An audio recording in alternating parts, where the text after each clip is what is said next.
ఒకే చట్టం ఎందుకు ఉండకూడదు? అది మ్యారేజ్ ఒక్కరికన్నా ఎక్కువ మందిని పెళ్లి చేసుకోకూడదు. ఎవరైనా కానివ్వండి, హిందూ కానీ, ముస్లిం కానీ, ఆదివాసీ కానీ, క్రిస్టియన్ కానీ, విడాకులు ఒకటే విధానం ఉండాలి. లేదు వారసత్వం ఆడపిల్లలకు ఆస్తి ఉంటుందా లేదా, ఒకే రకంగా ఉండాలి. దీన్ని యూనిఫామ్ పర్సనల్ లా అంటారు. ఇది ఇప్పటి వరకు రాలేదు. ఖచ్చితంగా ఇది రావాల్సిందే. అది బీజేపీ అడిగినంత మాత్రాన మతోన్మాదం కాదు. యూనిఫామ్ సివిల్ కోడ్, ఉమ్మడి పౌరస్మృతి అనేది లౌకిక భారత రాజ్యాంగం చెప్తున్న లౌకిక డిమాండు. ఇది మనకు అర్థం కావాలి. బీజేపీ ఎందుకొరకు అడుగుతోంది అది నేను చెప్తాను. సో ఎవరు ఎందుకు అభ్యంతరం చెప్తున్నారు తర్వాత సంగతి.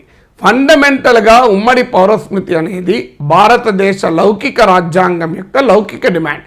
దేశం లౌకిక దేశం అనుకున్నప్పుడు ఖచ్చితంగా ఉమ్మడి పౌరస్మృతి రావాల్సిందే. ఇప్పుడు మీరు ఉదాహరణకు అమెరికాకు వెళ్ళిన ఒక ముస్లిం అమెరికా రాజ్యాంగం ప్రకారం వర్తిస్తుంది తప్ప ముస్లిం పర్సనల్లా ఉండదు. అక్కడ ఇద్దరిని పెళ్లి చేసుకోవాలి నా ముస్లిం చట్టాలను ఒప్పుకోరు. అమెరికాలకు వెళ్ళిన తర్వాత నీకు ఏ చట్టం అయితే ఉంటుందో అదే చట్టం ఉంటుంది అందరికీ. ఆడ క్రిస్టియన్లకైనా, హిందువులకైనా, ముస్లింలకైనా, ఇండియన్స్కైనా, ఆఫ్రో అమెరికన్స్కైనా, వైట్ అమెరికన్స్కైనా చట్టం ఒకటే ఉంటుంది కదా. మరి మన దగ్గర ఎందుకు ఇలా భిన్నమైన చట్టాలు ఉండాలి? ఖచ్చితంగా ఉమ్మడి పౌరస్మృతి రాజ్యాంగబద్ధము, లౌకికవాదము, అది ప్రజాస్వామ్యం.